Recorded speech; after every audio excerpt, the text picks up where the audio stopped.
El siguiente programa es para todos. No contiene escenas de sexo ni violencia. AUPA de Televisión, construyendo historia comunitaria.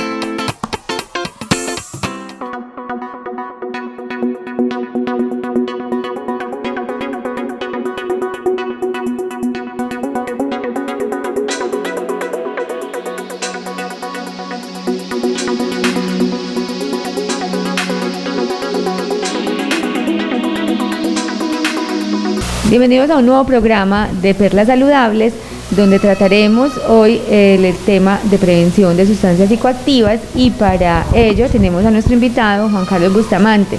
Todo esto marcado en el convenio entre el Hospital San Antonio de Betania y la Alcaldía Municipal Betania Tiene Futuro. Juan, buenos días, ¿cómo estás? Buenos días, Luisa, muchas gracias por la invitación. Muy bien, ¿y tú? Bien. Juan, pues sabemos que es una problemática muy sentida en nuestro municipio y es el consumo de sustancias psicoactivas entre nuestros jóvenes y pues algunos adultos del municipio. Entonces, empecemos por conocer qué son las sustancias psicoactivas. ¿Qué es esto? Cuenta. Bueno, las sustancias psicoactivas son esas sustancias que tienen una afectación sobre el sistema nervioso central, ¿sí? Y generan, pues digamos, múltiples alteraciones, y a partir de esas alteraciones hay unos cambios importantes, como en la forma en la que se ve la realidad, la parte de la percepción, la atención, todo empieza a afectarse de alguna forma a partir de ese consumo. Desde allí se pueden empezar a presentar varias enfermedades, varias situaciones como de riesgo entre las personas que las empiezan a consumir, pero básicamente digamos que como sustancias psicoactivas se entienden como esas sustancias que generan ese tipo de alteraciones en el sistema nervioso. Ok, bueno, y basándonos pues en que hace unos cambios pues de nuestro organismo y que eso genera pues como cierto placer y ciertas cosas, ¿qué nos lleva a eso? O sea, ¿qué factores nos pueden llevar a eso? Hay muchos factores importantes. Unos son, digamos, genéticos, otros son, digamos, emocionales, otros son sociales. Y digamos que entre los genéticos también están los diagnósticos. Entonces, entre los genéticos están esos como diagnósticos psiquiátricos que son heredados, que vienen desde nuestros antepasados, y genera como mayor riesgo, por ejemplo, las enfermedades mentales como la esquizofrenia, los trastornos afectivos bipolares, en fin, muchas ansiedades y depresiones también nos llevan mucho a que se dispare el consumo de sustancias psicoactivas. También es algo paradójico, y es que el consumo de esas mismas sustancias también ayudan a que aparezcan esas enfermedades graves, esas enfermedades mentales graves. Vuelve a lo mismo, como la esquizofrenia, los trastornos afectivos bipolares, en fin, todas empiezan a generarse, o sea, son como una de una forma recíproca. Entonces, o nos generan el consumo o el consumo genera que aparezcan ese tipo de sustancias. Eso por un lado. Dentro de los factores emocionales, pues hay muchos factores, ¿cierto? Entonces, cómo manejamos las emociones, que lo hacíamos pronto en alguna entrega, y hablábamos de que no sabemos cómo manejar las emociones, no sabemos reconocer las emociones y no sabemos qué hacer con ellas. Entonces, cuando nos desbordan esas emociones, van a generar un efecto importante a nosotros, ayudando a que el consumo se aumente. Es decir, no sabemos qué hacer con la tristeza, y en medio de la tristeza terminamos en medio de una ingesta alta de alcohol o de algún tipo de consumo de sustancias, y empiezan a estar desde allí. Y dentro de lo social también encontramos como esas características en las que nos encontramos. Entonces, digamos, la crianza que tenemos, la parte familiar, la parte del entorno en el que nos criamos, es decir, nuestros amigos, los entornos primarios en los que nos hicimos a desarrollar, los entornos dentro de la escuela, la familia. Y cuando encontramos que muchos de esos entornos dentro de lo social no se vuelven entornos protectores, sino que son, por el contrario, entornos que nos generan riesgo, ahí es donde se aumenta mucho más la probabilidad de que la persona empiece a consumir. Entonces, yo diría que básicamente es desde esos puntos de vista que empiezan a darse los consumos.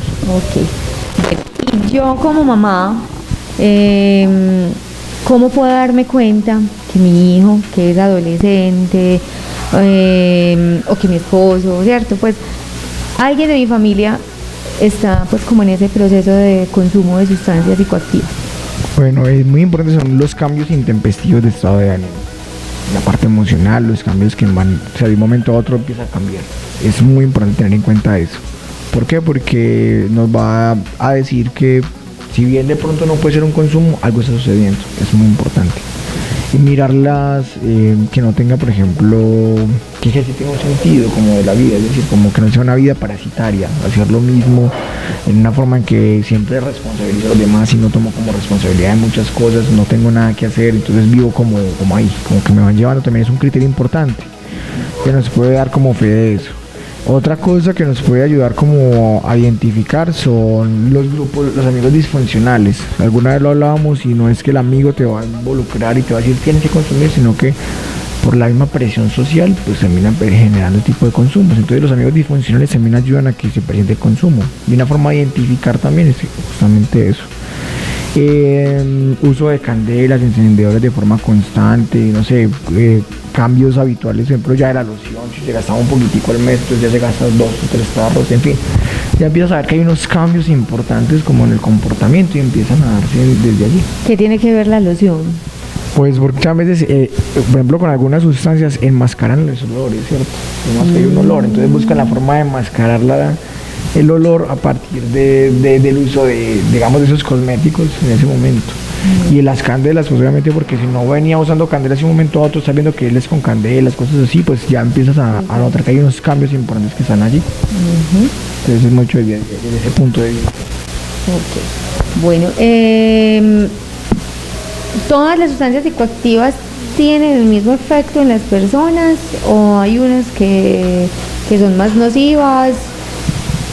Bien, no todas tienen el mismo efecto y no todas las personas lo van a ver de la misma manera, es decir, no lo van a experimentar igual. A pesar de que hay un proceso químico que es muy similar en todos, la sensación va a ser muy diferente para cada persona. Entonces para unos va a ser placentera y para otros va a ser va a ser displacentera, al contrario. No va a ser agradable para esa persona, entonces no va a ser igual, van a cambiar mucho.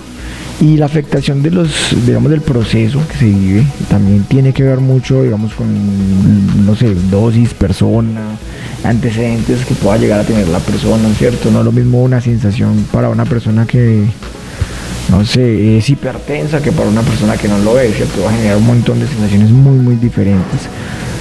Pero cuando hablamos de esas sustancias, hay unas que son un poquito más fuertes, ¿cierto? Digamos que van a generar unos efectos más de dependencia mucho más grandes.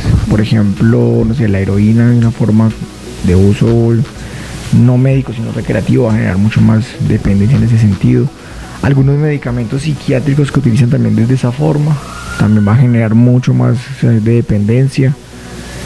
Y básicamente van a empezar a aumentar como más la necesidad de consumo, que justamente esas necesidades de consumo están muy relacionadas también con los tipos de dependencia. Hay unas que van a generar una dependencia que es física y otros van a generar una dependencia que es psicológica. La dependencia física es como el cuerpo depende específicamente de eso, es decir, que hay una habituación y el cuerpo lo está pidiendo.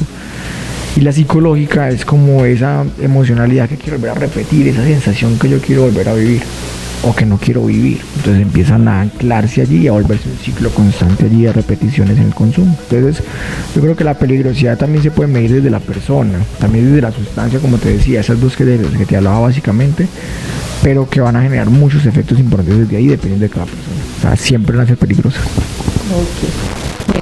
Okay. Y yo como familiar de una persona que ya tiene un diagnóstico o que ya sé, pues sí, cierto, soy sabedora que tiene pues como una dependencia a una sustancia psicoactiva, ¿qué puedo hacer? O sea, yo como familiar o como persona cercana de alguien, ¿qué puedo hacer?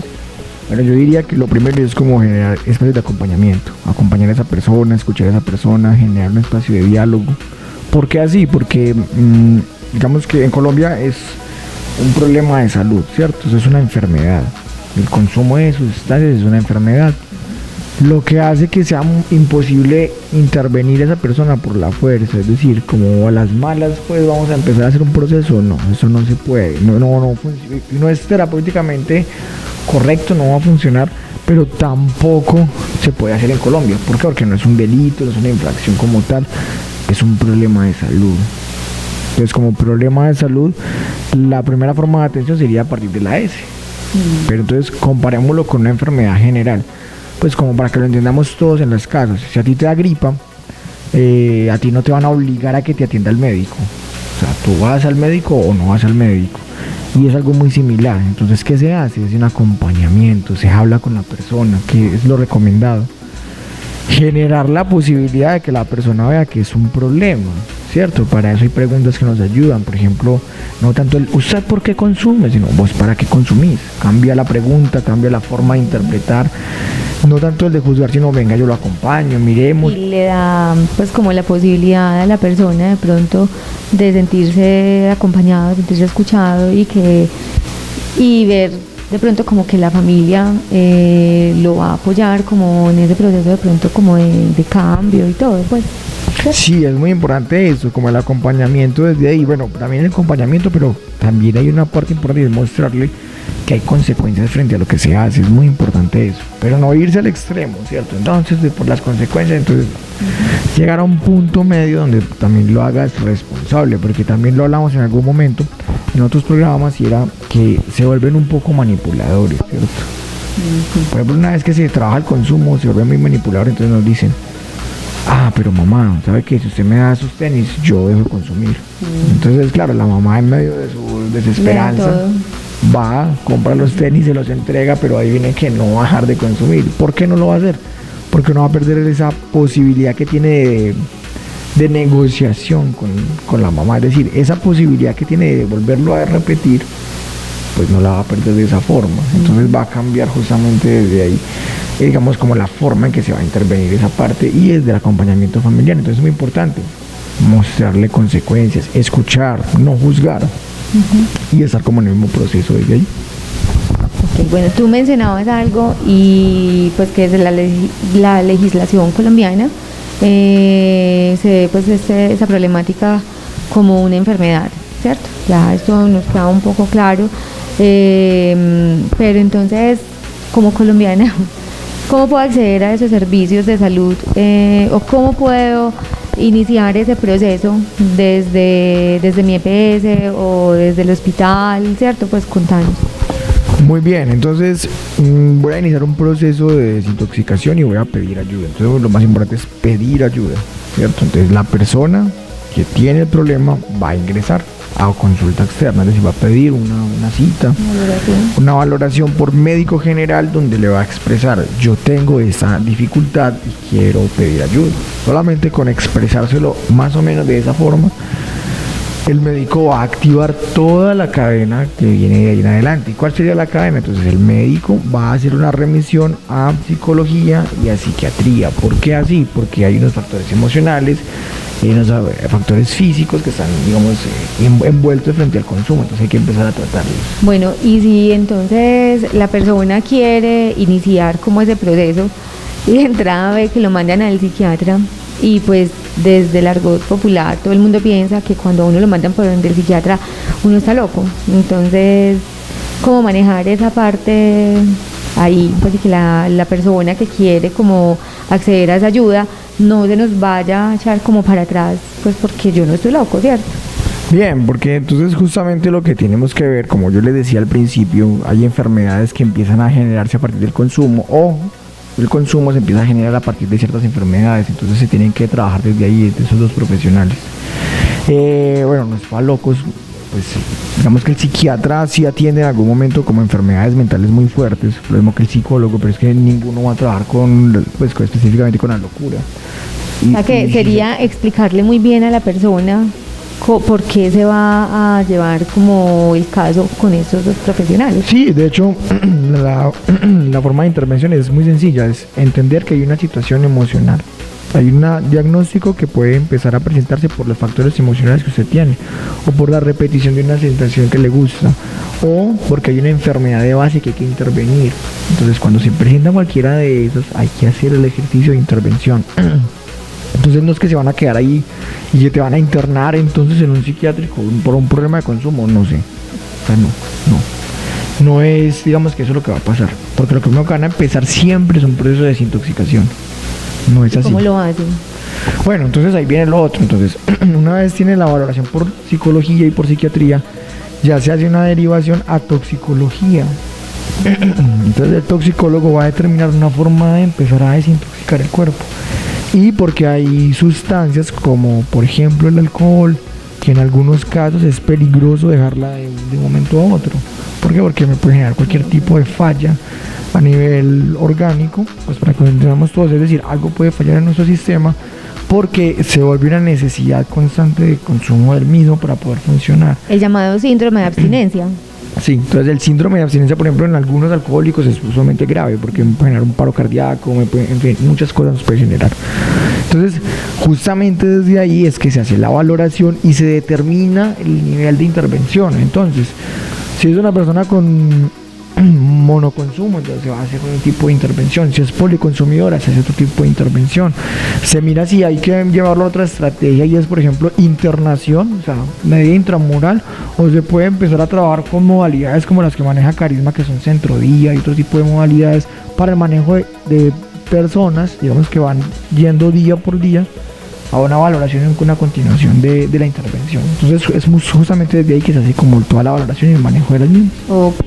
Bueno, entonces cuando nos hablas de monoconsumo es cuando una persona consume solo una sustancia, y policonsumo es cuando consume varias. Entonces, por ejemplo, mezcla el alcohol con marihuana, mezcla pues como varias cositas. Listo, para que vamos quedando como claros. Sí, muy buena.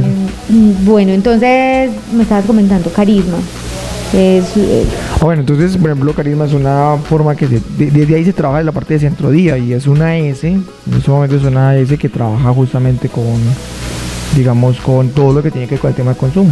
Entonces, justamente trabaja. Es un hospital especializado en esa problemática. Exacto. Ok.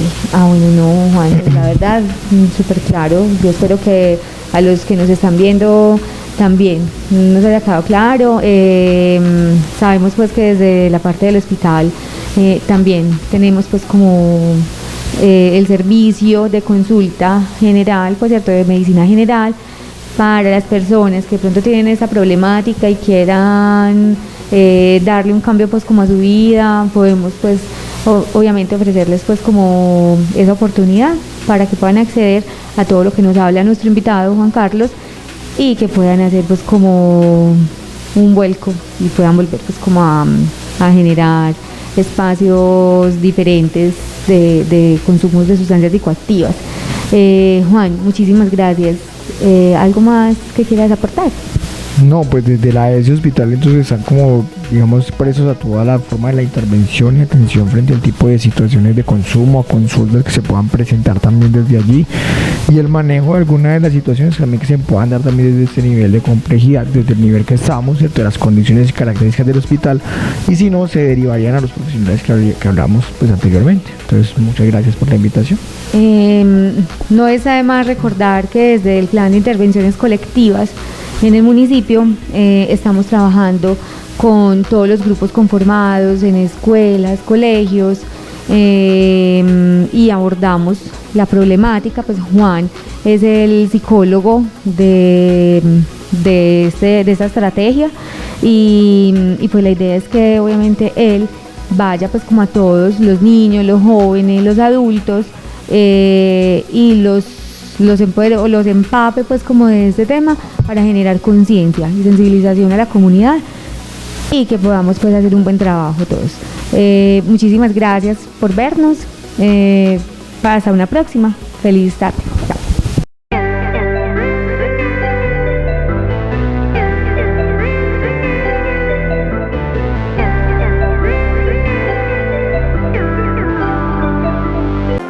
La empresa social del Estado, Hospital San Antonio de Betania, quiere darle la bienvenida a todos los usuarios y presentarles la institución para facilitar el reconocimiento de nuestros servicios y la labor de nuestro personal. En el área administrativa encontramos al gerente. Él realiza actividades de dirección, administración y gestión en la ESE para garantizar la prestación de servicios integrales en un primer nivel de atención. Contamos con un subdirector administrativo, quien es el encargado de coordinar las actividades administrativas y financieras, así como la gestión del talento humano. Ellos cuentan con el apoyo de auxiliares administrativas para fortalecer los procesos administrativos de la ESE Hospital San Antonio de Betania.